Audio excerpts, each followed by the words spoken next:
وہ اپنا ماتھا مسلتے ہوئے گاڑی چلا رہا تھا اور ساتھ ہی ساتھ اپنے پہلو میں بیٹھی اس لڑکی کو بیزاری سے ایک نظر دیکھتا اور پھر منہ ہی منہ میں کچھ بڑبڑاتا جا رہا تھا۔ اچانک سے گاڑی کو ایک جھٹکا لگا اور اس نے سر اٹھا کر دیکھا تو ان کی گاڑی کے سامنے کچھ لوگ آ کر کھڑے ہو گئے۔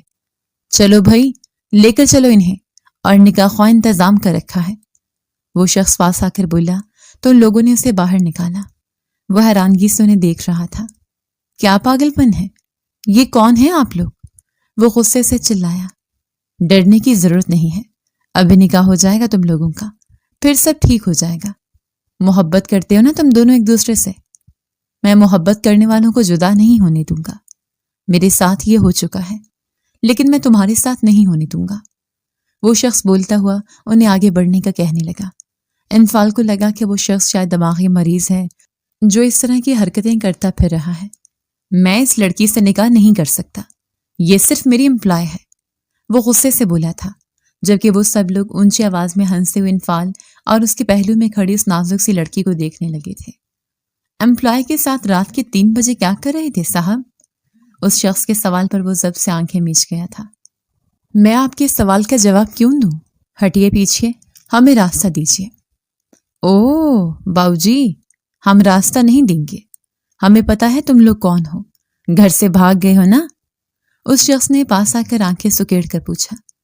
ایسا کچھ نہیں ہے، ہمیں راستہ دیجیے، فضول میں میرا اور اپنا ٹائم ویسٹ مت کیجیے۔ وہ غصے سے بولا۔ تمہیں ڈھونڈتے ہوئے تمہارے گاؤں والے یہاں آئے تھے، مگر فکر نہیں کرو، ہم تمہاری پوری حفاظت کریں گے اور ابھی اور اسی وقت تمہارا نکاح ہوگا۔ اس شخص کی بات پہ انفال نفرت سے اپنے پہلو میں کھڑی اس معصوم سے حورین کو دیکھ رہا تھا، جو آج ایک کولیگ سے لفٹ لے کر جا رہی تھی اور راستے میں اس شخص کی نیت خراب ہو گئی تھی اور وہ حورین کو لے کر اپنے گھر چلا گیا۔ وہ تو حورین کے گھر سے جب اس کے پہنچنے کی اطلاع نہ ملی تو وہ اسے ڈھونڈتا ہوا وہاں پہنچا تھا۔ اسے بچانے کی کوشش میں وہ خود پھنس گیا تھا اور پھر اسے گھر چھوڑنا چاہا، لیکن اس کی گئی نیکی اسی کے گلے پڑ گئی۔ حورین کے گھر والے بھی اسے گھر سے نکال کر انفال کے حوالے کر گئے تھے، اور اب جب رات کے 3 بجے اسے لے کر یہی سوچ رہا تھا کہ وہ اسے لے کر کہاں جائے، تب راستے میں ان لوگوں نے انہیں روک لیا اور اب زبردستی وہ لوگ اسے لے کر ایک کھنڈر نما گھر میں آ گئے تھے۔ بندوق کی نوک پر ان دونوں کا نکاح پڑھایا گیا۔ انفال نے حورین کو دیکھا، اس کی ایک غلطی نے یہ سب کیا تھا۔ اس شخص نے 5000 کا نوٹ حورین کو دیا۔ بیٹیاں خالی ہاتھ آتی ہیں اچھی نہیں لگتی۔ حورین کا دل کر رہا تھا کہ اسی کے سر پر مارے، ابھی تھوڑی دیر پہلے جلاد بن کر اس کا نکاح کیا تھا اور اب اس کا مائکہ بن گیا تھا۔ ان غنڈوں نے انفال کو یہ سمجھایا کہ اتنی پیاری بچی ہے، اس کا خیال رکھنا۔ وہ ان کی بات پر غصے سے گھورتا وہ وہاں سے نکل آیا۔ وہ ماتھا مسلتا ہوا گھر کے راستے پر گاڑی ڈال چکا تھا۔ وہ گھر میں اکیلا ہی رہتا تھا۔ اس کے پیرنٹس آؤٹ آف کنٹری تھے، تو فی الحال تو وہ یہ معاملہ سنبھال سکتا تھا، مگر آگے جا کر کیا کرنا تھا اسے کچھ سمجھ نہیں آ رہا تھا۔ گاڑی میں اس کے سیسیوں کی آواز گونج رہی تھی جو اسے مزید جھنجھلاہٹ میں مبتلا کر رہی تھی۔ رو مت، وہ بری طرح دھاڑا تھا۔ اس کی دھاڑ پر وہ سہم کر دروازے کے ساتھ لگ گئی۔ وہ اس کا باس تھا، جو ہو رہا تھا وہ ٹھیک نہیں تھا، اور انفال کا بس نہیں چل رہا تھا وہ گاڑی کسی چیز میں ٹھوک دے۔ وہ شخص جس نے آج تک کسی کی پسند کی کافی نہیں پی تھی، آج اس کی شادی اس کی پسند کے بغیر ہو گئی تھی۔ بار بار اسے یہ یاد آ رہا تھا کہ اس کا نکاح کیسے ہوا تھا۔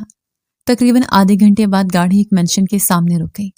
گاڑی سے نکلتے اس نے پورے زور سے دروازہ مارا تھا۔ روتی حورین ڈر کر اچھلی۔ وہ اسے چھوڑ کر آگے بڑھ گیا۔ حورین بھی دروازہ کھول کر باہر نکلی۔ آہستہ آہستہ قدم بڑھاتی اندر آئی جہاں وہ تھوڑی دیر پہلے غائب ہوا تھا۔ وہ بھی من من بھر کے قدموں کے ساتھ لاؤنج میں آئی، اور اس کے لیے یہ شرم سے ڈوب مرنے والا مقام تھا۔ وہ مینشن جتنا باہر سے خوبصورت تھا، اندر آ کر لگتا تھا جیسے وہ جنت میں آ گئی ہو۔ ایک ایک چیز اعلیٰ ذوق کی گواہی دے رہی تھی، مگر صفائی کی کافی کمی تھی۔ وہاں کھڑی اپنی تمام غم بھلائے غور و فکر کر رہی تھی۔ جب انفال واپس آیا، ایک کمرے کی طرف اشارہ کیا۔ آج سے تم وہاں رہو گی، وہ تمہارا کمرہ ہے آج سے۔ حکمی انداز میں وہ بولا تو آنکھوں میں آنسو پیچھے حورین سر جھکا گئی۔ انفال کی گرے خوبصورت آنکھیں اس وقت سرخ ہوتی اس کے ضبط کا پتہ دے رہی تھیں۔ اس کے سلکی بال ماتھے پر گرے ہوئے تھے۔ حورین نے آج سے پہلے اسے اس طرح نہیں دیکھا تھا۔ وہ ہمیشہ ویل ڈریس اور ٹپ ٹاپ آفس آتا تھا۔ آفس کی ہر لڑکی کا اس پر کرش تھا، مگر وہ کسی کو دیکھتا بھی نہیں تھا۔ جھڑک دینا تو وہ اپنا حق سمجھتا تھا، اور لڑکیاں کہتی تھیں اگر وہ ڈانٹے نہ تو اتنے اچھے بھی نہ لگتے، اتنی خوبصورتی پر ایسا ایٹیٹیوڈ حق بنتا تھا۔ اب جاؤ گی بھی یہاں کھڑی رہو گی؟ وہ تڑخ کر بولا تو حورین قدم قدم چلتی کمرے کے دروازے تک پہنچی، پھر مڑ کر دیکھا وہ اسے ہی گھور رہا تھا، پھر سر جھکا کر دروازہ کھولا اور اندر قدم رکھا۔ دروازہ اچھے سے لاک کیا۔ دروازہ بند ہوتے ہی انفال مڑ گیا، اپنے کمرے میں آیا جو تمام کمروں کی نسبت بڑا اور شاندار تھا، جہاں ہر چیز کا رنگ گرے شیڈز میں تھا۔ کمرے کا فرش نرم اور آرام دہ تھا، جس پر گہرے گرے رنگ کا کارپیٹ بچھا ہوا تھا۔ یہ کارپیٹ کمرے کی کشادگی کو مزید بڑھاتا تھا۔ کمرے کی دیواریں ہلکی اور میڈیم گرے رنگ کی تھیں، جو پورے کمرے میں پرسکون ماحول پیدا کر رہی تھیں۔ بیڈ شیٹس بھی گہرے گرے رنگ کی تھیں۔ کمرے میں ایک خوبصورت گرے رنگ کا صوفہ تھا، جس کے پیچھے سادہ مگر خوبصورت وال پیپر لگا تھا۔ کھڑکیاں بڑی اور روشن تھیں، جن سے باہر کی قدرتی روشنی گرے ٹینٹ کے ساتھ اندر آ رہی تھی، اور یہ روشنی پورے کمرے کو ایک نرم اور مدھم چمک دے رہی تھی۔ وہ چینج کر کے آرام کا کپڑے پہن کر بیڈ پر لیٹ گیا۔ اتنی پریشانی تھی کہ نیند آنا ممکن نہیں تھا۔ وہ آنکھیں بند کیے اس طرح بھی کیفیت میں ابھی چند گھنٹے پہلے ہوئے نکاح کے بارے میں سوچ رہا تھا، جبکہ نیند تو دوسری جانب حورین کو بھی نہیں آ رہی تھی۔ اپنی بے بسی، بدقسمتی اور شرمندگی پر وہ رو رہی تھی۔ گھٹنے سینے سے لگائے اسے لگ رہا تھا کہ زندگی ختم ہو گئی، روح نکل گئی اور جسم زندہ تھا۔ آخر وہ کون سی منحوس گھڑی تھی جب اس نے سمیر کے ساتھ گھر جانے کی حامی بھری تھی، اور اس شخص نے اسے اپنے دوست کے گھر لے جا کر 2 گھنٹے تک قید کیے رکھا، اور اس کے بعد سنفال نے اس کے موبائل فون کو ٹریس کر کے اس تک پہنچ کر اسے بچایا، اور گھر والوں نے اسے گھر سے نکال دیا تھا کہ لوگ اسے کریکٹر لیس کہیں گے، اور آخر گھر والے اس کی بات کیوں نہیں سن سکے؟ کیا بیٹیاں اتنی بوجھ ہوتی ہیں کہ انہیں ڈس آن کر دیا جائے؟ کیا لوگوں کی باتیں اہم ہوتی ہیں یا بیٹیاں؟ اسے آج سمجھ آ گیا تھا کہ لوگوں کی باتیں زیادہ اہم ہوتی ہیں۔ اس کے کھلے بال چہرے پر آ رہے تھے، کمرہ بھرپور روشن تھا۔ روتے روتے جانے کا بانک لگ گئی۔ کسی نے صحیح کہا تھا کہ نیند ایسی چیز ہے جو کسی بھی حالت میں آ جاتی ہے۔ بیٹھے بیٹھے بیڈ کراؤن سے ٹیک لگا کر وہ سو گئے۔ صبح معمول کی طرح اٹھتے انفال نے سب سے پہلے باتھ لیا، نہا دھو کر فریش ہوا، ناشتہ بنایا، 2 ٹوسٹ، 2 آملیٹ، جوس کا گلاس۔ ناشتہ کر کے تیار ہوا، ہمیشہ کی طرح نکل کر وہ آفس کے لیے نکلا۔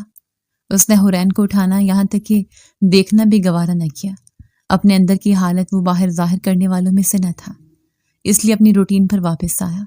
تقریباً 11 بجے وہ اٹھ کر باہر آئے۔ گھر سارا سائیں سائیں کر رہا تھا۔ وہ کچھ دیر ادھر ادھر دیکھتی رہی، مگر اسے اتنا معلوم ہو چکا تھا کہ باہر گارڈز کے علاوہ اس گھر میں اور کوئی نہیں ہے، یہاں تک کہ ملازمہ بھی نہیں۔ وہ بہت حیران ہوئی۔ ارد گرد دیکھا تو اس بات کا یقین بھی ہو گیا، کیونکہ فرنیچر ہر چیز مٹی سے اٹی ہوئی تھی۔ وہ اتنی گندگی دیکھ کر بہت اریٹیٹ ہو گئے اور بغیر کچھ کھائے دوبارہ کمرے میں آئے۔ دوسری طرف انفال آفس آ کر بھی آج کا سارا غصہ امپلائیز پر نکال رہا تھا۔ ایسا لگتا تھا کہ بیگم نے صبح سے انفال سر کو نظر انداز کیا تھا۔ ایک لڑکی نے دوسرے کے کان میں سرگوشی کی، یہ جانے بغیر کہ صاحب بہادر اپنی بیگم کو نظر انداز کر کیا رہے تھے۔ اگر شادی ہو چکی ہوتی تو ایسا نہ ہوتا۔ دوسری نے انفال کی غیر شادی شدہ ہونے کی بات کی۔ تم دونوں ادھر آؤ، وہ دھاڑا۔ وہ انہیں بڑبڑاتا ہوا دیکھ چکا تھا۔ کانوں میں ایسی کون سی باتیں ہو رہی ہیں جو میری بات سے زیادہ اہم ہیں؟ انفال اس وقت غصے میں تھا۔ سر وہ کچھ بھی نہیں، ایک لڑکی نے نظریں جھکا کر کہا۔ I am warning you, first and last time, دوبارہ سے مجھے دیکھ کر تم میں سے کسی نے کوئی بات کی تو مجھ سے برا کوئی نہیں ہوگا۔ گیٹ لاسٹ، انفال نے حکم دیتے ہوئے کہا، اور ساتھ ہی ان لڑکیوں کو ہاتھ کے اشارے سے واپس جانے کا کہا۔ جتنا شکل سے خوبصورت ہو، کاش اندر سے بھی اتنا ہوتا۔ وہ بس سوچ ہی سکی۔ آفس سے وہ 6 بجے نکلا اور 6:30 بجے گھر پہنچ کر معمول کے مطابق کمرے میں گیا۔ انفال یہ بھول گیا تھا کہ کل ایک لڑکی کو بیوی بنا کر لایا تھا۔ نہا دھو کر فریش ہونے کے بعد وہ اوپن کچن کی طرف آیا۔ کھانا بناتے ہوئے حورین کا خیال آیا تو وہ اس کے کمرے کی طرف آیا۔ دروازہ ناک کر کے کھولا۔ وہ سامنے بیڈ کے پاس کھڑی تھی۔ باہر آؤ، کھانا کھا لو، وہ کہتا ہوا مڑ گیا۔ حورین اپنے رات والے ڈریس میں ہی باہر آئی، جو کہ کندھوں سے ادھڑا تھا۔ کچن کے شیلف کے پار کھڑے انفال کو دیکھ کر اس کی آنکھوں میں ایک بار پھر آنسو آ گئے۔ آئی ایم سوری سر، میری وجہ سے آپ کو یہ سب سہنا پڑا۔ میں نے یہ سب نہیں چاہا تھا، مجھے نہیں پتا تھا کہ سمیر اس طرح کا لڑکا ہے۔ مجھے لگا وہ بہت اچھا انسان ہے، اس نے مجھے لفٹ دی اور میں نے قبول کر لو، ورنہ میں بری لڑکی نہیں ہوں۔ حورین نے دامہ سے سر جھکا کر بولی۔ انفال نے اسے بس نگاہ اٹھا کر سرسری انداز سے دیکھا۔ یہ مجھے کیوں بتا رہی ہیں آپ؟ اور اتنی سمجھدار تو میں آپ کو سمجھتے تھا کہ ایک انسان جس کو بھی آپ جانتی بھی نہیں ہیں، ٹھیک سے اس کے ساتھ جانے کا فیصلہ کیسے کر سکتی ہیں؟ مجھے لگا تھا کہ میری امپلائی میں سے سب سے زیادہ سمجھدار آپ ہی ہیں، جو کہ بیک وقت یونیورسٹی پڑھنے کے ساتھ ساتھ آفس کا کام بھی کر لیتی ہے اور وہ ہر چیز مینج کر سکتی ہے، مگر میں غلط تھا۔ وہ پین میں پاستا ہلاتے ہوئے بولا تو وہ سر جھکا اپنے لب کو چلنے لگی۔ پاستا بنا کر انفال نے ٹیبل پر رکھا اور 2 پلیٹس نکالی اور ساتھ ہی اسے یوں ہی کھڑا دیکھ کر اس نے منہ بنایا۔ اب میں منتیں کروں گا تو آپ آ کر بیٹھیں گی، وہ طنز کرتے ہوئے بولا۔ وہ اس کے ساتھ دائیں طرف کرسی پر بیٹھ گئی۔ اپنی پلیٹ میں پاستا نکال کر انفال نے پہلا نوالا منہ میں ڈالا۔ اس نے حورین کو دیکھ لیا، وہ ویسے ہی بیٹھی تھی۔ چمچ کو پلیٹ میں پٹک کر اس نے حورین کی پلیٹ میں پاستا نکالا۔ ڈونٹ وری، میں آپ کے لیے رہائش کا انتظام کر رہا ہوں، اس کے بعد میں ڈائیورس پیپرز ریڈی کروا دوں گا۔ انفال نے اس طرح بولا جیسے کوئی خبر پڑھ کر سنا رہا ہو۔ طلاق کے نام پر حورین کا دل بری طرح کانپ گیا۔ جو بھی تھا، چاہے نکاح معمولی حالات میں نہ ہوا ہو، مگر وہ لفظ طلاق اسے اندر تک خالی کر گیا۔ وہ خاموشی سے اٹھی۔ انفال نے اسے دیکھا۔ بیٹھ کر کھاؤ۔ نہیں سر، آپ کھائیں، مجھے بھوک نہیں ہے۔ ضبط کے سخت امتحان میں حورین نہ جانے کیسے اپنے آنسو روک رہی تھی۔ وہ کم سے کم انفال کے سامنے نہیں رو سکتی تھی، اس لیے کمرے میں چلی آئی۔ اس کے پاس کپڑے نہیں تھے اور انفال نے کھانے کے بعد اس کے کمرے میں آیا اور کچھ دیر دیکھتا رہا۔ چینج کر لو، اب کیا ان پھٹے ہوئے کپڑوں میں رہنے کا ارادہ ہے؟ ناراضگی سے اس کے کپڑے دیکھتے ہوئے بولا۔ سر، میرے پاس یہاں کپڑے نہیں ہیں، حورین نے آہستگی سے کہا۔ انفال واپس گیا، اپنے کمرے سے ایک ٹی شرٹ اور ٹراؤزر لے کر اسے دیا۔ یہ تو بہت بڑا ہے، حورین نے دے کر حیرانگی سے کہا۔ پہننا ہے تو پہنو، کل تک شاپنگ کر کے لے آؤں گا، تو پھر وہ پہن لینا، اب گزارا کر لو، وہ اسپاٹ لہجے میں بولا اور پھر باہر نکل گیا۔ اور اگلے دن اس نے واقعے سے کافی زیادہ کپڑے لا کر دے دیے تھے۔ اس کے عنایات پر حیران تھی۔ اگلے دن وہ معمول کے مطابق آفس کے لیے نکل گیا تھا اور اس سے یونیورسٹی جانے کے لیے کہا تو وہ انکار کر گئی۔ اس کا دل ہی نہیں چاہتا تھا اب جانے کو، تو وہ کیا کرتی؟ اس کے لیے تو گویا زندگی ہی ختم ہو گئی تھی، جینے کا مقصد ہی ختم ہو گیا تھا۔ 6 بجے وہ گھر واپس آیا تھا۔ فریش ہو کر اس نے کھانا بنانے کے لیے کچن کا رخ کیا۔ پین میں پہلے سے کھانا بنا پڑا تھا۔ اس کا ماتھا مسلا، پھر چپاتی دیکھی مگر نہیں تھی۔ خود کو بھی یہ نہیں آتا تھا کہ چپاتی بنائے۔ وہ اس کے کمرے میں گیا، وہ سو رہی تھی۔ پھر واپس آ کر اس نے نوڈلز بنا کر کھائے۔ وہ لیونگ روم میں بیٹھا تھا جب اسے ماں کی کال آئی، جنہوں نے چھوٹتے اسے شادی کا کہا تھا۔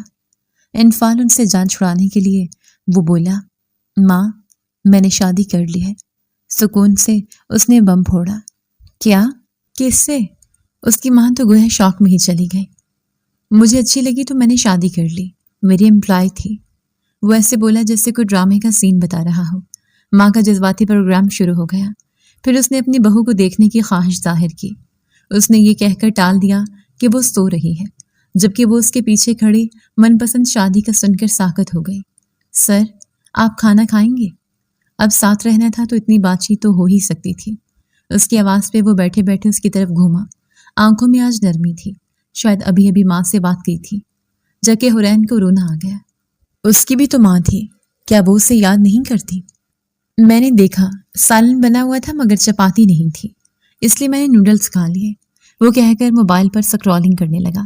جب وہ کچھ کہے بغیر کچن میں چلی گئی۔ اس نے نظر اٹھا کر دیکھا، پھر کچھ سوچا اور اس کے پیچھے چلا آیا۔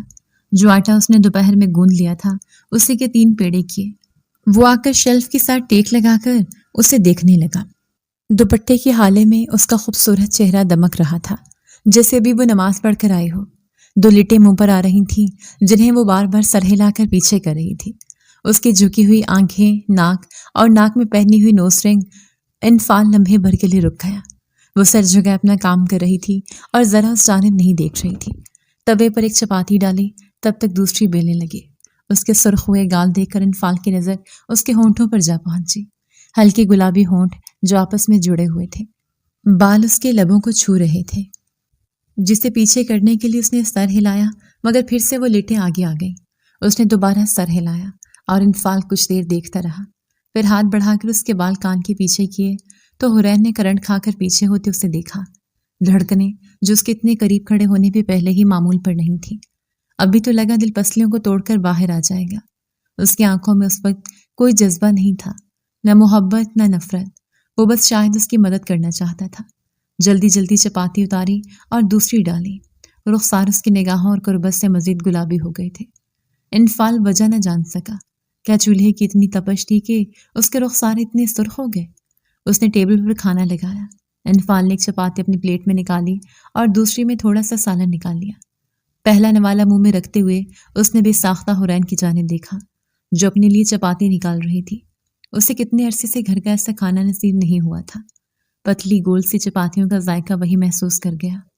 کھانا کھا کر وہ سونے لگا۔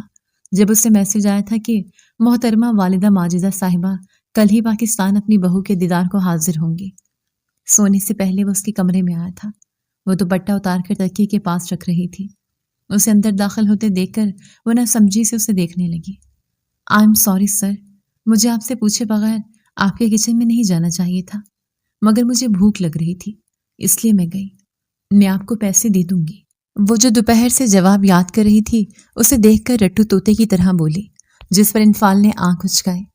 ٹھیک ہے، مجھے تمہارے کھانے سے کوئی مسئلہ نہیں ہے، اور اگر اتنے زیادہ پیسے آ گئے ہیں تو کہیں اور لگاؤ، مجھے ضرورت نہیں ہے، کہہ کر وہ جو بات کرنے آیا تھا سوچنے لگا، جیسے کہے یا نہ کہے۔ سر، آپ کو کچھ کہنا ہے؟ اسے ویسے ہی کھڑا دیکھ کر وہ بولی، جی، کل رات کو میری ماں آ رہی ہے۔ دونوں ہاتھ ٹراؤزر کی جیبوں میں ڈالے وہ تھوڑی پریشانی سے بولا۔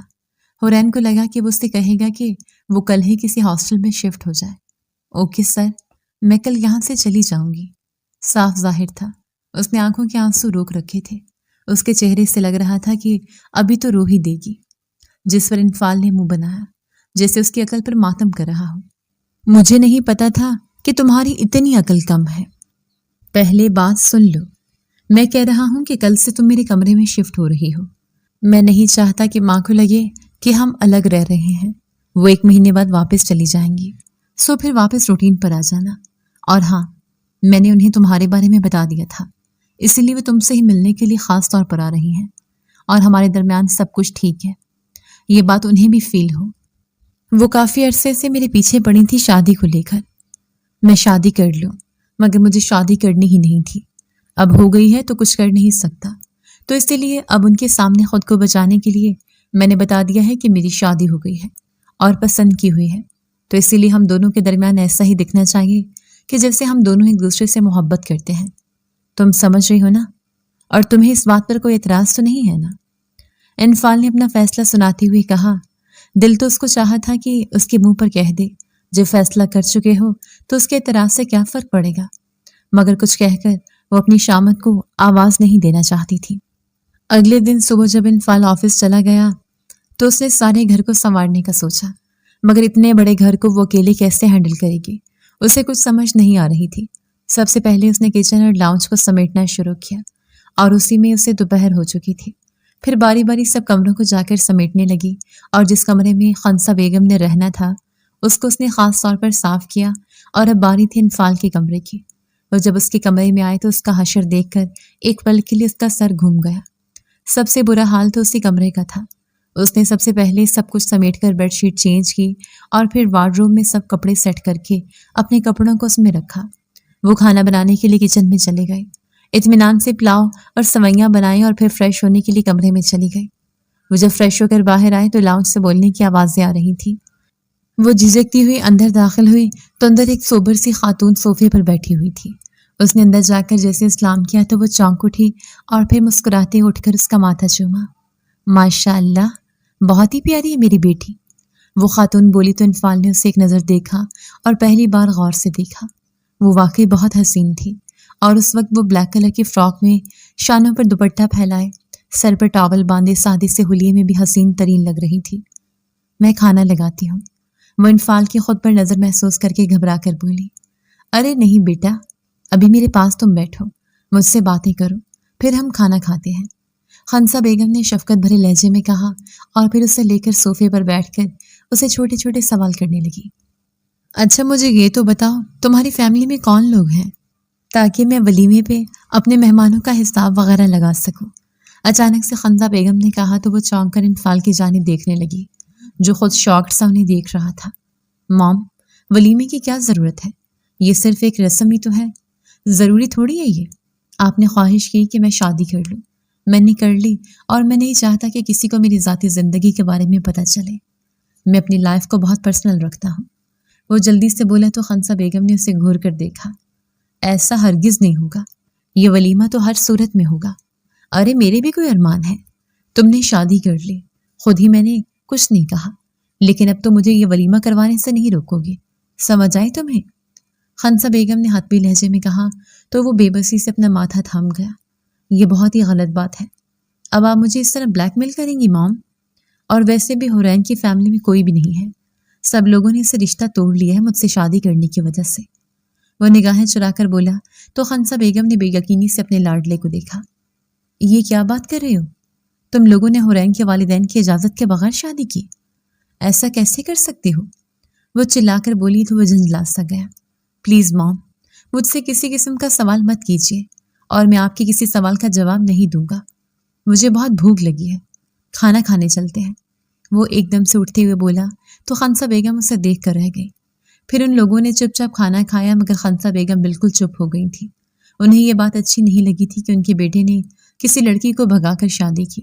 کچھ دیر کے بعد وہ اٹھ کر کمرے میں چلا گیا، اور حورین اس کی کافی بنا کر کمرے میں لے کر آئی تو وہ سگریٹ کو لبوں سے لگائے صوفے کی بیک سے ٹیک لگائے نیم دراز بیٹھا تھا۔ آپ کی کافی؟ اس نے پاس جا کر مدھم سے لہجے میں کہا تو وہ چونک کر سیدھا ہوا، اور اس نے اپنی سگریٹ کو ایش ٹرے میں مسلا اور اس کے ہاتھ سے کافی پکڑ کر اپنے لبوں سے لگا لی۔ واٹ دا ہیل گرل، یہ کافی میں چینی کون یوز کرتا ہے؟ وہ تب کر بولا، میں پیتی ہوں، مجھے کافی بہت کڑوی لگتی ہے، جب تک میں اس کے اندر چینی نہ ڈالوں مجھے اچھا نہیں لگتا۔ وہ سر جھکائے بولی، او گاڈ، تمہیں پتہ ہے ایک میٹھے کے استعمال سے ہماری لائف کتنی زیادہ مشکل ہو جاتی ہے، اور یہ جسم بے جان ہونے لگتا ہے۔ چینی ایک زہر ہے، اور میں تو کبھی بھی یوز نہیں کرتا، اور کافی میں کبھی بھی یوز نہیں کرتا، کیونکہ کافی تو آپ سلم اور سمارٹ رہنے کے لیے یوز کرتی ہوں گی نا۔ وہ بولتا چلا گیا، اور وہ حیرانگی سے اسے دیکھ رہی تھی، جو کہ پہلی بار اس سے ایسی اتنی لمبی بات کر رہا تھا۔ میں سلم اور سمارٹ ہونے کے لیے یوز نہیں کرتی، میں آلریڈی سلم اور سمارٹ ہوں، بس میرا دل چاہتا ہے کہ میں کافی پیوں تو میں یوز کرتی ہوں، اور مجھے میٹھے کے بغیر کافی اور چائے اچھی نہیں لگتی۔ وہ بولی تو انفال نے آنکھیں سکیڑ کر اسے دیکھا۔ تمہارا سچ میں اوپر کا خانہ خالی ہے، وہ طنزیہ لہجے میں بولا تو حورین کی برداشت بھی جواب دے گئی تھی۔ آپ ہوتے کون ہیں مجھے یہ سب بولنے والے؟ آپ اپنے کام سے کام رکھا کریں، زیادہ میرے معاملات میں کمنٹس پاس مت کریں۔ وہ غصے سے بولی، پلٹنے لگی تو پاؤں کارپیٹ میں الجھا اور وہ سیدھی اس کے اوپر گرے۔ دونوں کی دھڑکن ایک پل کے لیے رک سی گئی۔ وہ جلدی سے ہڑبڑا کر اس پر سے اٹھنے لگی، مگر اس کا ہاتھ اس کی کمر کے گرد لپٹا تھا۔ وہ دوبارہ سے اس کے اوپر گری، اور اب کی بار اس کے لب ہلکے سے اس کے لبوں سے مس ہوئے تو جیسے پورے بدن میں کرنٹ سا دوڑ گیا تھا۔ وہ تڑپ کر پھر سے اٹھنے لگی، مگر انفال کی گرفت مزید کمر کے گرد مضبوط ہو چکی تھی، اور وہ دلچسپی سے اس کی طرف دیکھ رہا تھا، جس کا حسین چہرہ شرم اور خفت سے سرخ ہو چکا تھا۔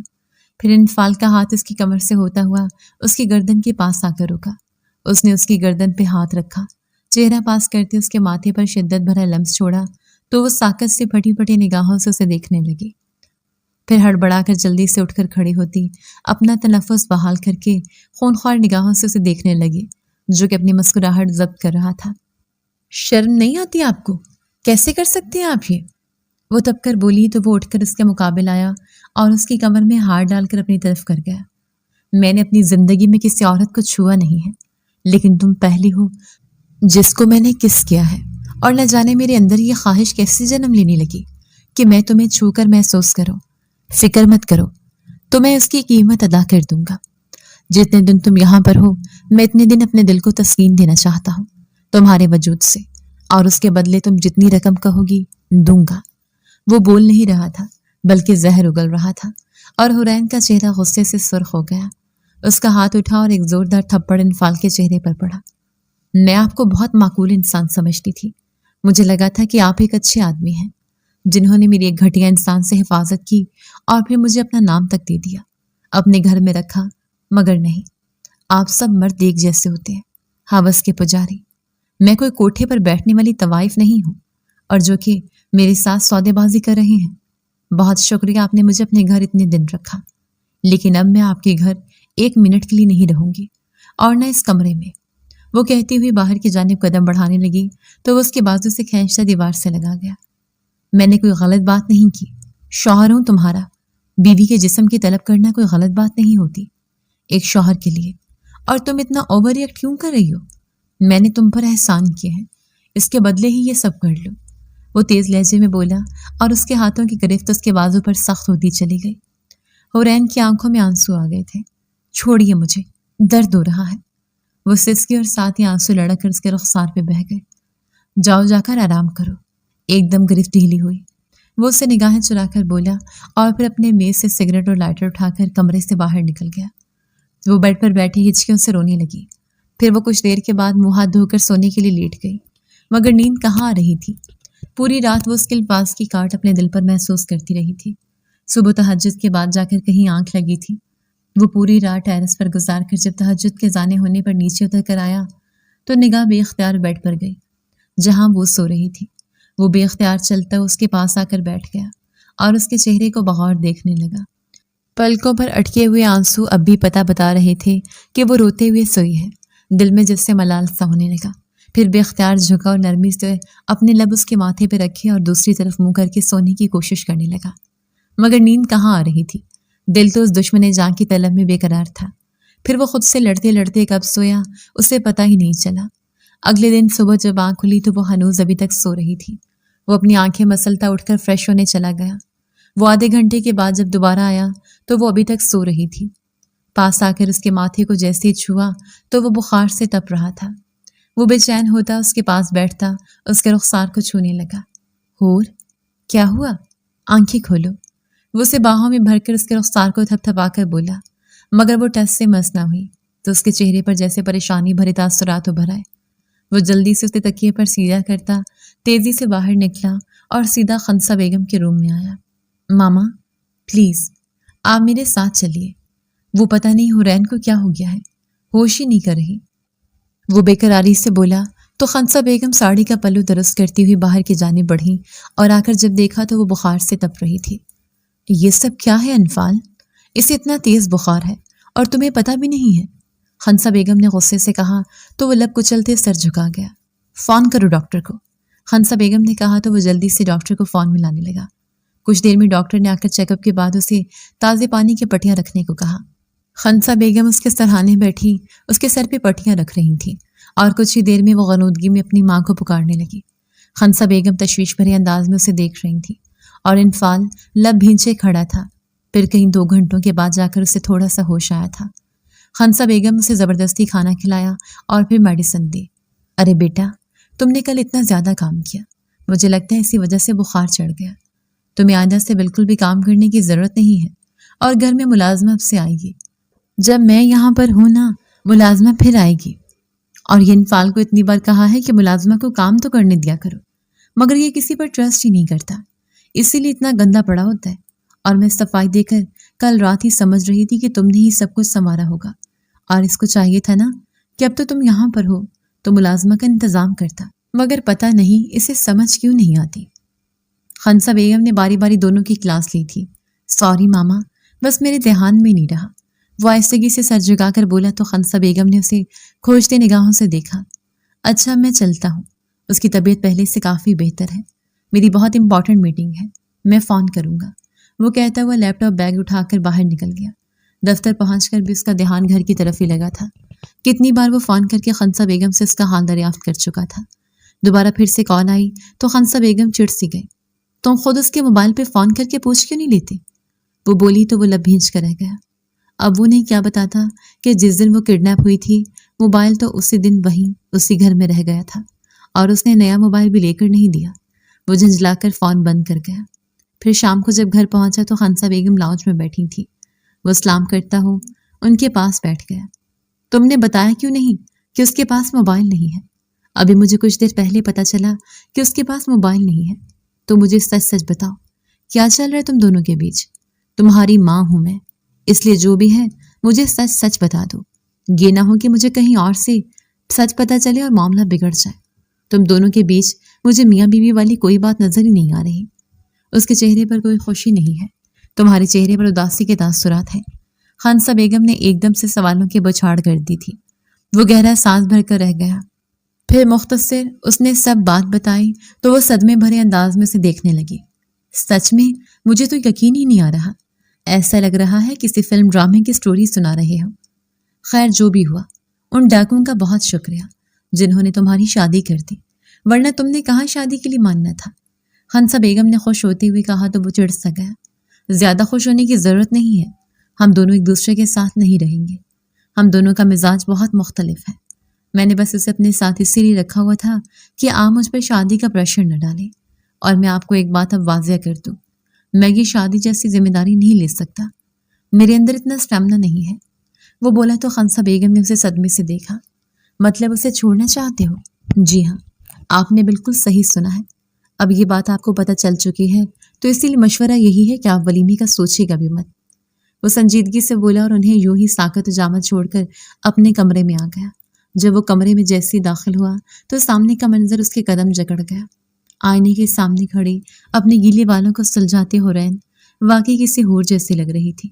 سی گرین کلر کے گھٹنوں سے نیچے آتی فراک میں اس کی گوری رنگت دمک رہی تھی۔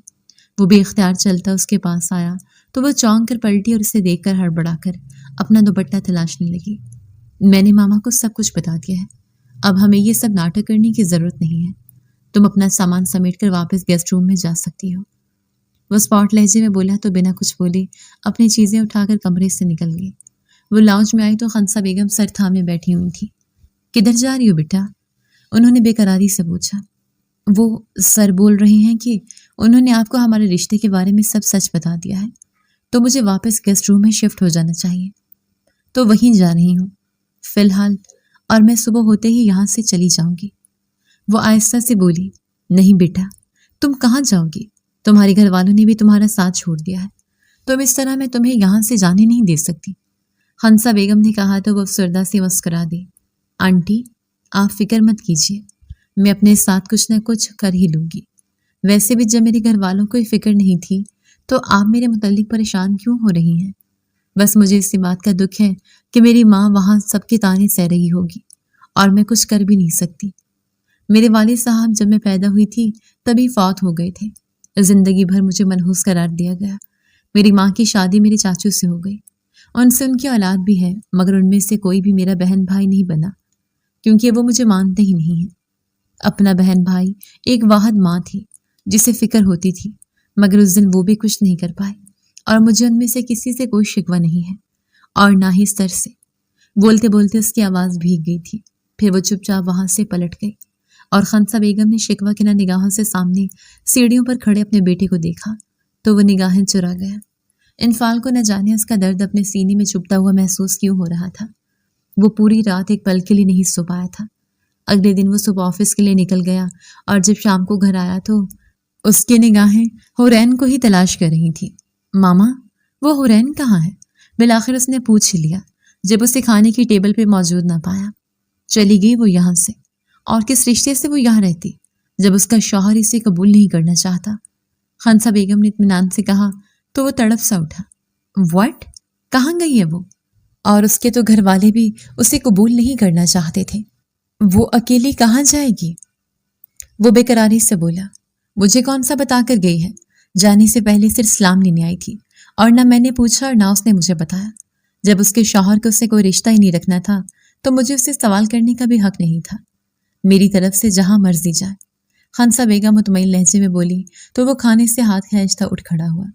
ارے کھانا تو کھا لو، اتنی محنت سے بنایا میں نے۔ خانسا بیگم نے کہا، بھوک نہیں ہے مجھے۔ وہ غصے سے بولا اور لمبے لمبے ڈگ بھرتا ہوا اپنے کمرے کی جانب بڑھ گیا۔ پیچھے موجود خانسا بیگم پر اسرار انداز میں مسکرا دی۔ وہ کمرے میں آ کر اپنے بال مٹھی میں جکڑے ادھر سے ادھر ٹہل رہا تھا۔ اس کا دماغ صرف اسی بات پر اٹکا ہوا تھا کہ وہ نہ جانے کہاں بھٹک رہی ہوگی۔ پھر وہ کیز اٹھا کر باہر نکلا اور قریب کے جتنے ہاسٹل تھے سب میں جا کر اس کے بارے میں پوچھا، مگر اس کا کہیں اتا پتہ نہیں تھا۔ وہ آدھی رات کو گھر آیا تو خانسا بیگم اس کے انتظار میں لاؤنج میں بیٹھے بیٹھے سو رہی تھی۔ وہ جیسے اندر آیا تو تیزی سے اس کی جانب لگ گئی۔ کہاں چلے گئے تھے تم؟ کتنی دیر سے میں تمہارا انتظار کر رہی ہوں، ٹائم دیکھا تم نے؟ رات کے 4 بج رہے ہیں۔ وہ غصے سے بولی تو انفال بنا کچھ جواب دیے تھکے تھکے قدموں سے اپنے کمرے کی جانب بڑھ گیا۔ اگلا دن بھی اس نے اسی تلاش کرنے میں گزارا تھا۔ رات کو دیر سے گھر پہنچا، پھر تو خنسا بیگم نے اسے کافی زیادہ ڈانٹا، مگر وہاں اثر کس کو تھا؟ حورین کو گئے 1 ہفتہ ہو چکا تھا، مگر انفال کو تو جیسے اپنا آپ ہی بھول گیا تھا۔ بڑی ہوئی شیو اور سرخ آنکھیں اس کے رت جگہوں کی گواہ تھی۔ آج بھی وہ کافی لیٹ گھر پہنچا تو لاؤنج میں سر پکڑے بیٹھے خنسا بیگم کو دیکھ کر دل ہی دل میں شرمندگی ہوئی، مگر وہ آج کچھ بولی نہیں تھی۔ وہ خود چل کر ان کے پاس آیا اور ان کی گود میں سر رکھ دیا۔ میرا سکون کھو گیا ہے اماں، ایسا لگ رہا ہے میری زندگی ہے بے مقصد، کہیں میرا دل نہیں لگتا۔ کیوں ہو رہا ہے میرے ساتھ ایسا؟ ہر دن مجھے یہی دھڑکا لگا رہتا ہے کہ وہ کہیں مصیبت میں تو نہیں ہے۔ میں تھک گیا ہوں ماں، اسے ڈھونڈ ڈھونڈ کر مجھے اپنی سانس سینے میں جکڑتے ہوئے محسوس ہوتی ہے۔ ایسا لگتا ہے کوئی مجھے ہی اندر کھائے جا رہا ہے۔ نہیں رہ سکتا میں اس کے بغیر ماما، پلیز دعا کیجیے وہ مجھے مل جائے۔ وہ تڑپ کر بولتا رو پڑا تھا۔ خنسا بیگم کے چہرے پر ایک دھیمی سی مسکراہٹ تھی اور ان کا ہاتھ اس کے سر پہ آ ٹھہرا۔ وہ کسی مصیبت میں نہیں ہے بیٹا، وہ اپنے گھر جا چکی ہے اور میں نے خود اسے وہاں چھوڑا ہے۔ خنسا بیگم کی بات پر اس نے ایک جھٹکے سے سر اٹھا کر بے یقینی سے انہیں دیکھا۔ آپ سچ کہہ رہی ہیں؟ وہ ان کے ہاتھ تھام کر بے چینی سے بولا۔ بالکل، اور ہاں وہ تم سے ابھی تک ناراض ہی ہے، اسے منانا تمہارا کام ہے۔ یہ جو محبت ہے نا، اس کا اظہار اس کے سامنے جا کر کرنا۔ وہ اس کے سر کے بالوں کو بکھیرتے ہوئے بولی۔ لیکن مما، وہ لوگ تو اسے رکھنے کے لیے تیار ہی نہیں تھے، تو پھر ایسا کیا ہوا؟ اس نے پوچھا۔ دراصل میرا بی پی ہائی ہو گیا تھا جب تم اس دن آفس کے لیے نکلے اور میری طبیعت خراب دیکھ کر وہ مجھے ڈرائیور کے ساتھ ہاسپٹل لے گئی، اور وہاں سے ہم نکل ہی رہے تھے تو پتہ چلا کہ اس کے چچا، جو کہ اس کے والد بھی ہیں، اب انہیں ہارٹ اٹیک آیا تھا اور ڈاکٹرز وہاں پہ صحیح طرح سے ٹریٹ نہیں کر رہے تھے۔ پیسوں کی کافی زیادہ ڈیمانڈ تھی اور میں نے جب وہاں پر بات کی تو فوری ڈاکٹر نے انہیں ہاتھوں ہاتھ لیا۔ بس پھر وہیں پر اس کی مدر سے بات ہوئی اور میں نے ان کو سب کچھ بتایا۔ وہ تو پہلے ہی بہت اس کو یاد کر کر کے رو رہی تھی۔ انہوں نے بغیر کچھ کہے سے اپنے گلے لگا لیا۔ سارے شکوے ماں بیٹی کے دھل گئے، اور چاچا کو جب ہوش آیا اگلے دن ان کو اس بات کا پتہ چلا تو انہوں نے بھی معافی مانگی، اور اس کے بہن بھائی بھی سب اس کے ساتھ رویہ ٹھیک کر چکے ہیں، مگر اس کی پھپھو، پھپھیاں اور چھوٹے چاچا کچھ عجیب سا برتاؤ کر رہے تھے۔ مگر میں نے انہیں کہہ دیا ہے کہ یہ میرے بیٹے کی امانت ہے، بہت جلد لینے آؤں گی۔ میں نے اس سے پوچھا کہ میں کب رشتہ لے کر آؤں اپنے بیٹے کا۔ وہ کہتی ہے آپ کے کھڑوس بیٹے سے کوئی شادی وادی نہیں کرے گی، اب تم ہی اس سے منانا ہوگا، پھر ہی میں رشتہ لے کر جاؤں گی۔ خنسا بیگم اطمینان سے سب بتاتی چلی گئی اور وہ صدمے سے اپنی ماں کو دیکھ رہا تھا، جو پچھلے 7 دن سے اپنے بیٹے کو تڑپتا ہوا دیکھ رہی تھی۔ کتنی ظالم ماں ہے یار، آپ کا بیٹا اتنے دنوں سے تڑپ رہا تھا اور آپ نے مجھے بتایا تک نہیں۔ پتہ ہے میری حالت کیا ہو گئی تھی؟ وہ منہ بسور کر بولا۔ کہتے ہیں لاتوں کے بھوت باتوں سے نہیں مانتے، وہ تم پر بالکل ٹھیک محاورہ بیٹھتا ہے۔ اگر میں تمہیں بتا دیتی تو تم نے تو چپ چاپ اپنے جذبات کو اپنے اندر چھپا کر بیٹھ جانا تھا، اسی لیے میں نے کہا کہ اچھا تم ہی تڑپاتی ہوں تاکہ تمہارا جذبات ایک دن باہر نکل دیا ہے، اور دیکھو تم نے فائنلی اظہار محبت کر ہی دیا۔ بیٹا جی، میں تمہاری ماں ہوں اور ماں ماں ہی ہوتی ہے۔ خنسا بیگم نے ہنستے ہوئے کہا تو وہ بھی مسکرا دیا۔ میں آتا ہوں۔ وہ اٹھ کر کھڑا ہوتا دوبارہ مین دروازے کی طرف بڑھا تو خنسا بیگم نے اسے پکارا۔ ارے جا کہاں رہے ہو؟ آپ کی بہو سے ملنے جا رہا ہوں، جب تک اسے دیکھوں گا نہیں مجھے چین نہیں آئے گا۔ وہ دور سے ہانک لگاتے ہوئے بولا اور پھر تیزی سے باہر کی جانب بڑھ گیا۔ کچھ ہی دیر میں اس کی گاڑی اس دشمن جاں کے گھر کی طرف رواں دواں تھی۔ ان کی کالونی میں پہنچ کر جا کر گاڑی اس کے سامنے گھر کے کھڑی کی۔ یہ ایک لوئر مڈل کلاس سوسائٹی تھی تو گارڈ کہیں آگے گیا تھا۔ اس نے ایک چھوٹے سے گیٹ کو دیکھا اور پھر سامنے موجود ٹیرس پر اس کی نگاہ گئی۔ وہ گاڑی کو دیوار کے پاس لگاتا، پائے پکڑ کر دیوار پر چڑھا اور پھر چھلانگ لگا کر ٹیرس کے ونڈو کو ہاتھ ڈالتا بمشکل اوپر پہنچا تو کمرے میں مدھم سے روشنی تھی، اور وہ دھیما قدموں سے چلتا ہوا بیڈ کے پاس آیا تو بیڈ پر لیٹی حورین کو دیکھ کر دل خوشی سے ناچنے لگا۔ وہ مسکراتا اس کے پاس بیٹھا اور اس کی چٹیا کو تھام کر لبوں سے لگایا اور پھر اس کے رخسار کو چومتے ہوئے لٹ آہستہ سے پیچھے ہٹائے اور اپنے لب اس کے ماتھے پر رکھے تو وہ ہڑبڑا کر اٹھی اور اس سے پہلے کہ وہ چیخ مارتی وہ جلدی سے اس کے لبوں پر اپنا ہاتھ رکھ گیا۔ کیا ہو گیا؟ میں ہوں انفال، اس کی کان کے پاس بولا تو حورین نے اسے زور سے پیچھے دھکیل دیا۔ جلدی سے لیمپ آن کیا اور اسے اپنے کمرے میں دیکھ کر اس کی آنکھیں جیسے پھٹی کی پھٹی رہ گئی تھیں کہ کیا کر رہے ہیں آپ یہاں اور کیسے آئے آپ میرے کمرے میں؟ وہ سٹ پٹا کر بولی، ٹیرس سے۔ وہ اطمینان سے بولتا اس کے رخساروں پر لب رکھنے لگا تو وہ اس کے سینے پر ہاتھ رکھتے ہوئے اس کی پیش رفت روک گئی۔ ویری بیڈ مسز انفال چودھری، شوہر کو پیچھے نہیں دھکیلتی، وہ گمبھیر لہجے میں کہتا اس کے رخسار پر جھکا اور ایک شدت بھرا لمس چھوڑا تو وہ گھبرا کے زور سے آنکھیں میچ گئی۔ پھر وہ اس کے چہرے کے ہر نقش پر اپنا لب رکھنا چلا گیا۔ وہ اس کی شرٹ کو مٹھیوں میں دبوچے کانپ رہی تھی۔ پھر انفال نے آہستہ سے اپنے باہوں کے حصار میں لیا تو وہ ہلکی سی مزاحمت کرتے اسے پیچھے دھکیلنے لگی، مگر انفال کی گرفت کافی سخت تھی۔ پھر اچانک سے حورین کی نگاہ سامنے دیوار پر پڑی اور اس کی ایک دل خراش چیخ گونجی کہ کیا ہوا؟ وہ ہڑبڑا کر بولا وہ بولنا چاہ رہی تھی مگر اس کے منہ سے الفاظ ہی نہیں نکل رہے تھے اور چہرے پر پسینے کی بوندیں چمکنے لگی تھیں۔ واٹ؟ تم ایسے ریئیکٹ کیوں کر رہی ہو جیسے بھوت دیکھ لیا ہو؟ وہ مڑ کر ادھر ادھر دیکھنے لگا مگر اسے کچھ دکھائی نہیں دیا۔ Mummy cockroach! وہ چلائی تو وہ بھی سٹ پٹا کر سیدھا ہو گیا، اس کے ساتھ لپٹ گیا۔ کہاں ہیں؟ وہ تھوک نگلتے ہوئے بولا تو حورین نے سامنے دیوار کی طرف اشارہ کیا۔ او یہ ہماری طرف تو نہیں آئے گا نا؟ وہ تھوک نگلتے بولا اور تبھی حورین اس کے انداز پر چونک گئی۔ وہ کاکروچ سے ڈر رہا تھا۔ مذاق کر رہے ہیں نا آپ؟ جان بوجھ کر اس کی طرح مجھ سے لپٹنے کی کوشش کر رہے ہیں نا؟ وہ اسے پیچھے دھکیلتے غصے سے بولی۔ واٹ؟ پاگل لڑکی، مجھے سچ میں اس کاکروچ سے ڈر لگتا ہے، پلیز اسے بھگاؤ یہاں سے۔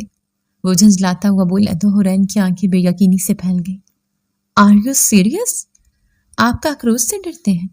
دا گریٹ انفال چودھری اور کاکروچ سے ڈرتے؟ مرد ہو کر ڈرتے؟ وہ صدمے سے بولی، ہاں تو مرد انسان نہیں ہوتے کیا؟ اور ڈر لگتا ہے تو بس لگتا ہے۔ وہ جلدی سے بولا، آپ پہ تو فرض بنتا ہے کہ آپ اپنی بیوی کو بچانے کے لیے اس کاکروچ سے بھڑ جائیں، مگر آپ تو یہاں میرے پیچھے چھپے کھڑے ہیں۔ چھی چھی چھی چھی! وہ اسے پیچھے دھکیلتی ہوئے بولی اور استثنا میں وہ اسے لیتا بیڈ پہ گرا۔ کچھ پل خاموشی سے بیت گئے تھے۔ وہ دونوں ایک دوسرے کی آنکھوں میں آنکھیں ڈالے دیکھتے رہے۔ ہور بیٹا، کیا ہوا ہے؟ تم چیخیں کیوں ماری تھی؟ دروازہ کھٹکھٹایا اور ساتھ ہی اس کی ماں کی آواز آئی تو وہ اسے جلدی سے پیچھے ہٹاتی ہڑبڑا کر کبھی کاکروچ کو دیکھ رہی تھی اور کبھی دروازے کی جانب۔ جائیے یہاں سے، وہ دبے دبے انداز میں بولی تو انفال نے کھڑکی کے پاس موجود اس کاکروچ کو دیکھا۔ میں نہیں جاؤں گا، تمہیں نظر نہیں آ رہا کاکروچ ہے وہاں؟ وہ جلدی سے بولا تو حورین جھنجھلا سی گئی۔ اس کو شیشی کر کے وہاں سے ہٹا دو پلیز، جاؤ یہاں سے۔ وہ اسے دھکیلتے ہوئے بولی، میں ہرگز نہیں جاؤں گا جب تک تم مجھے یہ نہیں کہہ دیتی کہ تم نے مجھے معاف کر دیا ہے۔ وہ اب کی بار اطمینان سے سینے پر بازو باندھ کر بولا تو وہ اپنا ماتھا پیٹ کر رہ گئے۔ اوکے بابا، میں نے معاف کیا آپ کو۔ وہ مسلسل دروازے پر ہوتی دستک دیکھ کر جلدی سے بولی، اچھا ٹھیک ہے، پھر اس کاکروچ کو بھی مار دو نا، تبھی جاؤں گا نا۔ وہ جلدی سے بولا تو حورین نے جھنجھلا کر اسے دیکھا اور پھر تھوک نگلتے ہوئے پاس گئی اور جیسے ہی جوتا مارا تو کاکروچ دیوار سے اتر کر زمین پر بھاگنے لگا۔ وہ دونوں چیخیں مارتے ہوئے بیڈ کی جانب بھاگے اور باہر سے دروازہ مزید زور سے کھٹکنے لگا تھا اور ساتھ ہی ساتھ اس کی ماں انیلا بیگم سب کو پکارنے لگی تھی۔ کس طرح کے شوہر ہیں آپ؟ ارے یار، آپ کو اس کاکروچ سے ڈر لگتا ہے تو دشمنوں سے حفاظت کیسے کریں گے؟ وہ چیخ کر بولی، ارے دشمنوں میں اور کاکروچ میں فرق ہوتا ہے یار، مجھے دشمنوں سے ڈر نہیں لگتا، کاکروچ سے لگتا ہے، اور ویسے بھی تمہیں پتا تو ہے میں بلیک بیلٹ ہوں۔ وہ جلدی سے بولا، قسم سے آپ کی اس بات کو سن کر نا ہنسی آ رہی ہے، مجھے دل تو چاہ رہا ہے زور زور سے کہہ کے لگاؤں، مگر سچویشن ایسی ہے کہ ہنس بھی نہیں سکتی۔ اتنا بڑا آدمی اور بلیک بیلٹ بھی، مگر ایک چھوٹے سے کاکروچ سے ڈرتا ہے۔ وہ تب کر بولی، ارے بلیک بیلٹ تو میں انسانوں کو پھینٹا چڑھانے کے لیے بنا ہوں، ان کو کاکروچ کو مارنے کے لیے تو نہیں، اور مجھے ڈر نہیں لگتا، کراہت آتی ہے ان سے، مجھے ایسا لگتا ہے کہ میں اسے ہاتھ پہ لگاؤں گا نا مجھے وامٹ ہونے لگے گی۔ وہ جھنجلا کر بولا، اوہ اچھا، مگر مجھے تو ڈر لگتا ہے، اور کراہت وغیرہ تو بہت چھوٹا لفظ ہے۔ آپ ایک کام کیجیے، اگر مجھ سے محبت کا دعویٰ ہے نا اور اپنی محبت سے ثابت کرنا چاہتے ہیں تو ماریے اس کاکروچ کو۔ نہیں، اس کے علاوہ، وہ تیز لہجے میں بولی، وہ ہر طریقے سے تمہیں اپنی محبت ثابت کروں گا، مگر یہ مت کراؤ یار۔ وہ بے بسی سے بولا تو وہ اس کی شرٹ کی کالر سے پکڑ کر اس کا رخ اپنی طرف کر گئی۔ محبت نہیں ہے نا، جھوٹے وعدے ہیں بس۔ وہ بولی تو انفال سنجیدگی سے اسے دیکھنے لگا۔ اگر میں نے ثابت کر دیا تو پھر جو میں ڈیمانڈ کروں گا وہ تم کرو گی نا؟ ڈیل ڈن کرتی ہو تو ٹھیک ہے۔ وہ اطمینان سے بولا تو کچھ پل کے لیے خاموش رہ گئی، پھر سر اس بات میں ہلا دیا۔ انفال تھوک نگلتا زمین پر چالتے اس کاکروچ کی جانب بڑھا، جو کہ اب ڈریسنگ ٹیبل کے پاس بیٹھا تھا۔ پاس جاتے اس نے اپنے جوتے سے اسے مسلا اور ساتھ ہی ابکائی لیتا واش روم کی جانب بھاگا۔ وہ بھی اس کے پیچھے لپکی تو وہ واش بیسن پر جھکا وامٹ کر رہا تھا۔ اس نے ایک نظر اسے دیکھا اور پھر دروازے کی جانب جہاں سب لوگ باہر اکٹھے تھے۔ اس نے گہرا سانس بھرا اور واش روم کا دروازہ لاک کر کے جا کر کمرے کا دروازہ کھول دیا۔ ارے کیا ہوا تھا بیٹا؟ انیلا بیگم نے اندر آتے ہوئے پوچھا تو اس نے کاکروچ کی طرف اشارہ کر دیا۔ توبہ ہے، تم نے تو میری جان ہی نکال دی تھی، وہ جھنجلا کر بولی۔ اور کیا، ہمیں تو لگا کوئی چور ڈاکو گھس گیا جو آپ اتنی چیخیں مار رہی ہیں۔ ویسے اپیا، آپ کو تو کاکروچ سے بہت ڈر لگتا ہے نا، تو مارا کیسے؟ اس کی بہن ثنا نے مشکوک نگاہوں سے دیکھتے ہوئے پوچھا، اور اتنی دیر میں واش روم سے کچھ آواز آئی تو سب لوگ واش روم کی طرف دیکھنے لگے۔ اس سے پہلے کہ وہ انیلا بیگم کو روکتی، وہ جلدی سے جا کر روشن کا دروازہ کھول گئی تھی، اور انہوں نے حیرانی سے واش بیسن پر جھکے اس لڑکے کو دیکھا جو کہ بری طرح پیٹ جکڑے ہوئے تھا۔ پھر وہ منہ صاف کرتے جیسے پلٹا، وہ لوگ چونک گئے۔ آپ؟ انیلا بیگم نے آہستہ سے کہا، اور پھر سر جھکائے کھڑی اپنی بیٹی کو افسوس سے دیکھا۔ وہ منہ ہاتھ دھو کر باہر نکلا تو سب لوگ اسے ہی دلچسپی سے دیکھ رہے تھے۔ وہ سب پر ایک نگاہ ڈال کر انیلا بیگم کی طرف پلٹا۔ سوری آنٹی، دراصل میرا دل چاہ رہا تھا آپ کی بیٹی سے ملنے کو، اور میرا نکاح ہوا اس سے، تو اسی لیے ملنے آیا ہوں۔ موم آپ کو سب کچھ بتا چکی ہے نا؟ انہوں نے رشتے کی بھی بات کی تھی۔ وہ جلدی جلدی بولتے جا رہا تھا۔ جی جی، ہمیں سب پتہ چل چکا ہے، اور آپ کا بہت شکریہ۔ آپ نے میری بیٹی کی بہت حفاظت کی، لیکن اس طرح آپ کو چھپ کر آنے کی کیا ضرورت ہے؟ آپ دروازے سے بھی آ سکتے تھے، ہم آپ کو کبھی نہیں روکتے۔ یہ آپ کی بیوی ہے۔ وہ بولی۔ Thank you so much aunty, وہ ہلکا سا مسکرا کر بولا تو حورین جلدی سے اس مرے ہوئے کاکروچ کی جانب بڑھی اور اسے ٹیشو سے اٹھا کر باسکٹ میں پھینک دیا کہ کہیں وہ نازک مزاج انفال چودھری پھر سے اسے دیکھ کر وامٹ شروع نہ کر دے۔ ارے اپیا، آپ نے تو کاکروچ اٹھا کر باسکٹ بھی ڈال دیا، دانیہ بھی چلا کر بولی تو سب لوگ جلدی سے اس کی طرف متوجہ ہو گئے۔ وہ بھاگ کر واش روم کی جانب گئی اور ہاتھ منہ دھو کر باہر آئے۔ کاکروچ انہوں نے مارا تھا، اور مارنے کے بعد انہیں وامٹ شروع ہو گئی۔ میں نے کہا پھر سے شروع نہ ہو جائے، اسی لیے اٹھا کے باسکٹ میں ڈال دیا۔ وہ اندر آ کر دانت پیس کر اسے دیکھ کر بولی تو وہ سر پر ہاتھ پھیر کر رہ گیا۔ سیریسلی، آپ نے کاکروچ مارا تو وامٹ ہونے لگ گئی؟ تانیہ نے آنکھیں پھیلا کر پوچھا۔ او مائی گاڈ، جو انسان تمہیں ایک کاکروچ سے نہیں بچا سکتا تو تمہاری کسی انسانی دشمن سے کیا حفاظت کرے گا؟ اس شخص سے شادی نہ ہی کرو تو بہتر، اس کی چچا کی بیٹی ندا نے اندر آ کر طنزیہ انداز میں کہا تو حورین کو غصہ آ گیا، اور اس نے بھی اختیار انفال کی جانب دیکھا جو لب بھینچے کھڑا تھا۔ پہلی بات، تمہیں میرے معاملات میں بولنے کی بالکل ضرورت نہیں، اپنے کام سے کام رکھو، اور دوسری بات، مجھے اس گھٹیا آدمی سے بچا کر رکھو، انفال ہی لائے تھے، اور تیسری بات، یہ کاکروچ یا کسی بھی چیز سے کراہیت آنا ایک فوبیا ہے، انسیکٹ فوبیا، یہ جس میں کسی شخص کو حشرات یا کسی مخصوص چیز سے کراہت محسوس ہوتی ہے، اور یہ احساس اتنی شدت اختیار کر جاتا ہے کہ وہ گھبراہٹ وامٹنگ کا شکار ہو جاتا ہے۔ اس فوبیا میں مخصوص چیزیں جیسے حشرات یا کچھ اور اشیاء سے خوف یا کراہت محسوس ہوتی ہے۔ وہ بولتی جا رہی تھی اور سب چپ ہو گئے، اور انفال نے اسے محبت پاش نگاہوں سے دیکھا جو اس کی خاطر اپنوں سے ہی لڑ پڑی تھی۔ اچھا چھوڑیں، آپ دونوں باتیں کریں، میں کچھ کھانے کو بھیجتی ہوں، انیلا بیگم نے کہا۔ تھینکس موم، وہ جیسے پلٹی تو انفال نے مسکرا کر کہا، اور حورین نے اسے چونک کر دیکھا۔ انیلا بیگم تو اس کی موم کہنے پر نہال ہی ہو گئی تھی، اور اپنی نم آنکھوں کو صاف کرتے باہر نکل گئی۔ سب کے جانے کے بعد وہ اس طرف متوجہ ہوا جو کہ غصے سے ادھر ادھر ٹہل رہی تھی۔ کیا ہو گیا ہے؟ آرام سے بیٹھ جاؤ، وہ بولا تو غصے سے پلٹی۔ اس کی ہمت کیسے ہوئی تھی آپ کا مذاق اڑانے کی؟ وہ تب کر بولی تو انفال مسکراتا اس کے مقابل آیا اور اس کی کمر میں ہاتھ رکھ کر اپنے قریب کر گیا۔ دفعہ مارو، مجھ سے باتیں کرو نا، میں یہاں تمہارے ساتھ ٹائم سپینڈ کرنے آیا ہوں، وہ گمبھیر لہجے میں بولتا اس کے ماتھے پر شدت بھرا لمس چھوڑ گیا۔ وہ سرخ چہرے سے رخ موڑ گئی۔ تم ابھی بھی ناراض ہو؟ وہ اسے پیچھے سے باہوں میں بھرے خمار آلود لہجے میں بولا تو وہ اپنی تیز ہوئی دھڑکن کو قابو کرتی زور سے سر اس بات میں ہلا گئی۔ ارے یار، اب کیوں؟ میں نے ثابت تو کر دیا کہ میں تم سے محبت کرتا ہوں، اس کی گردن پر اپنے لب رکھتے ہوئے بولا تو وہ تھوڑا سا کسمسا کر خود کو چھڑوانے لگی، مگر اس کے گرفت کافی مضبوط تھے۔ اس کا رخ اپنی طرف کرتے اس کے گلے میں باہیں حائل کرتی اس کے ماتھے سے ماتھا ٹکا گیا۔ ہاں تو ٹھیک ہے، آپ نے یہ سب کیا ہے، لیکن اگر اس سب سے آپ کو کچھ ہو جاتا تو مجھے پتا ہے کبھی کبھی فوبیا کی وجہ سے آپ کو پینک اٹیک ہو سکتا ہے۔ میں نے اس بارے میں بہت ریسرچ کیا ہے۔ آپ نے بتایا کیوں نہیں کہ آپ کو انسیکٹ فوبیا ہے؟ تو جس طرح آپ وامٹ کر رہی تھی اس سے مجھے پتا چلا کہ آپ کو یہ سب پرابلم ہے۔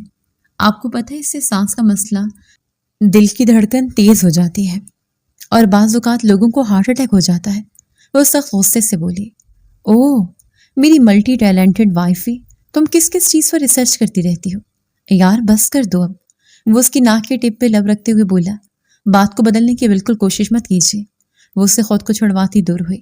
مجھے ایسا کیوں لگتا ہے کہ تمہیں مجھ سے پیار سا ہو گیا ہے؟ وہ اپنی مسکراہٹ دباتے اسے ٹیز کرنے کے لیے بولا، ہاں تو کیا مجھے آپ سے پیار نہیں ہو سکتا؟ اور وہ ایک دم بات کرتے کرتے تھمی اور پھر اس کی آنکھیں بے یقینی سے پھیل گئیں۔ ہڑبڑا کر اس نے اپنے لبوں پر ہاتھ رکھتے آنکھیں زور سے میچ لیں۔ اف اللہ، کیا بولنے لگی تھی میں آپ سے کوئی پیار نہیں کرتی۔ وہ کہتے ہوئے رخ پھیرنے لگی تو وہ اس کی کمر کے گرد اپنا حصار تنگ کرتا اس کے سرخ پڑتے چہرے کو دیکھنے لگا۔ یہ بات میری آنکھوں میں دیکھ کر کہو، وہ گھمبیر لہجے میں بولا تو اس نے آنکھیں کھول کر اس کی آنکھوں میں دیکھا، مگر پھر دوبارہ سے آنکھیں جھکا لی۔ اس کی گرے آنکھوں میں دیکھنا واقعی بڑا مشکل تھا۔ ایسے یہ لڑکیاں نہیں اس پہ مرتی تھیں۔ وہ آنکھوں سے بولتا تھا، باگڑ بلا کہیں کا۔ وہ بڑبڑاتی خود کو چھڑواتی اس سے دور ہوئی اور اس کی بات سن کر اس کا خوبصورت کہکا کمرے کی فضا میں انتشار پیدا کر گیا۔ کچھ دیر کے بعد انیلا بیگم ان کے لیے کچھ کھانے کو لائی۔ وہ مزے سے بیٹھ کر کھاتے اسے دیکھ رہا تھا، جو کہ کینہ تو اس نگاہوں سے اسے دیکھ رہی تھی۔ انیلا بیگم اسے ڈال ڈال کر بڑی محبت سے کھلا رہی تھیں اور یہ دیکھ کر حورین جلن کا شکار ہو رہی تھی۔ کچھ دیر کے بعد وہ اجازت لے کر گھر کے لیے نکلا تو انیلا بیگم نے حورین سے کہا کہ اسے باہر تک چھوڑا ہے۔ وہ باہر آئی تو وہ گاڑی میں بیٹھنے سے پہلے اس کی طرف پلٹا اور اسے زور سے ہگ کرتے اس کے ماتھے پہ بوسہ دیتا پیچھے ہوا۔ گڈ نائٹ مائی لو، وہ مسکرا کر بولتا گاڑی میں بیٹھتا ہوا وہاں سے چلا گیا۔ حورین اس کے جاتے ہی شرمگین مسکراہٹ سے اپنے ماتھے کو چھو کر اندر کی جانب بڑھ گئی۔ اگلے دن خنسا بیگم نے آ کر شادی کی تاریخ پکی کر دی تھی اور شبیر صاحب لندن سے واپس آ رہے تھے، تو اسی لیے ان کے آتے ہی اگلے دن شادی کے فنکشن سٹارٹ ہو رہے تھے۔ جس دن سب لوگ انگیجمنٹ پارٹی میں رانا مینشن گئے تو اتنے عالیشان گھر کو دیکھ کر سب نے اپنی انگلیاں منہ میں ہی دبا لی تھی اور اس کی کزن سے جلن سے مرنے کے قریب تھی۔ وہ لڑکی جس کو پورے خاندان میں منحوس کہا جاتا تھا، اس کے مقدر اتنے بلند ہو سکتے ہیں یہ کسی نے سوچا ہی نہیں تھا۔ مہندی کا فنکشن ہوٹل میں تھا اور مہندی کے فنکشن میں بھی کافی زیادہ سیلیبریٹی بھی آئے تھے۔ پھر فائنلی ان کی شادی کا دن پہنچا تھا۔ آج ان کا دوبارہ نکاح ہوا تھا۔ دونوں کو سامنے بٹھاتے درمیان میں دوپٹہ تانا گیا تھا۔ پہلے مولوی صاحب نے انفال سے نکاح شروع کیا۔ رانا انفال چودھری ولد شبیر چودھری، آپ کا نکاح حورین بنت عاصم سے آپ کے مقرر کردہ حق مہر میں کیا جاتا ہے۔ کیا آپ کو یہ نکاح قبول ہے؟ مولوی صاحب نے پوچھا۔ جی قبول ہے۔ پھر سے مولوی صاحب نے اپنے فکرات کو دہرایا تو انفال نے پھر سے قبول ہے کہا۔ 3 بار قبول ہے کہنے کے بعد مولوی صاحب نے حورین کی طرف آئے۔ حورین بنت عاصم، آپ کا نکاح 5 کروڑ روپے سکہ رائج الوقت میں طے پایا ہے۔ کیا آپ کو یہ نکاح قبول ہے؟ حورین تو 5 کروڑ کا سن کر ہی جیسے ساکت رہ گئی تھی اور سب لوگوں کی آنکھیں جیسے پھٹی کی پھٹی رہ گئیں۔ کتنا بڑا اماؤنٹ دے رہا ہے، وہ بھی حق مہر میں۔ ان مڈل کلاس لوگوں کے ہاں تو 5 سے 10 ہزار زیادہ سے زیادہ دیتے ہیں، تو اکٹھا 5 کروڑ۔ مولوی صاحب نے پھر سے الفاظ دہرائے تو حورین اس سے پہلے کچھ کہتی کہ اچانک سے اس کے پھپھا صاحب کی آواز گونجی۔ 1 منٹ مولوی صاحب، ہمارے ہاں اتنا حق مہر نہیں طے کیا جاتا، اور یہ 10,000 آپ کر دیجئے یا پھر 50,000 کر دیجئے، یہ بہت زیادہ ہے۔ ارے یہ تو رواج بن جائے گا نا، اور ہمارے ہاں اتنے حق مہر دینے کے رواج نہیں بنتے۔ عورت کو اس کے اوقات میں رکھنا چاہیے، اس کے پھپھا آصف نے مغرور انداز میں کہا، اور اس کی پھپھیاں بھی اس بات میں کود پڑی تھیں۔ بالکل ٹھیک کہہ رہے ہیں آصف بھائی صاحب۔ ارے آج اس کا مقرر کیا ہے تو کل دوسری بیٹیوں کا کم ہوا تو کیا سوچیں گی ہماری بچیاں؟ اس کی چھوٹی پھپھو نے کہا تو حورین نے زور سے لب بھینچ لیے۔ اسے تو ایسے یہ بات سنائی جا رہی تھی جیسے اس نے یہ بات حق مہر کی خود کی ہو، حالانکہ اسے خود نہیں پتا تھا کہ اس کا حق مہر اتنا زیادہ مقرر کیا گیا ہے۔ مولوی صاحب یہ لوگ ٹھیک کہہ رہے ہیں، مجھے حق مہر بدل دینا چاہیے۔ موم، اگر اجازت ہو تو میں بدلوا لوں؟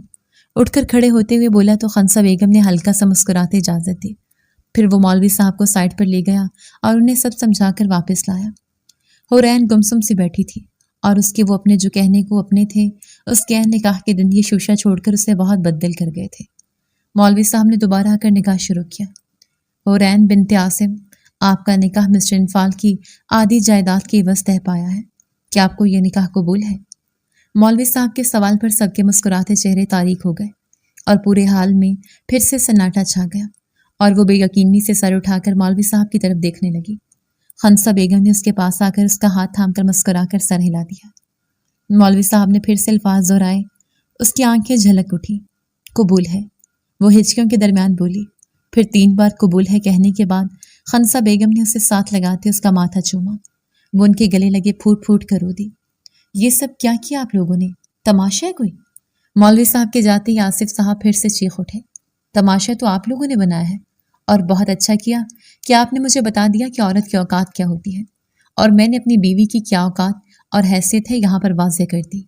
یہ تو صرف آدھی جائیداد تھی، میں تو اپنی پوری کی پوری اس کے قدموں میں لٹا دوں، اور آئندہ سے مجھ سے اس انداز میں گفتگو مت کیجیے گا۔ یہ میری بیوی ہے اور میں اس پر جتنا چاہے خرچ کروں، آپ میں سے کوئی مجھ سے سوال کرنے والا نہیں ہے۔ آئندہ سے کسی معاملات میں بولنے سے پہلے 100 بار سوچیے گا۔ وہ سرد لہجے میں بولا اور پھر اس کے برابر کھڑے ہوتے ہوئے اس کے ہاتھ تھام لیے۔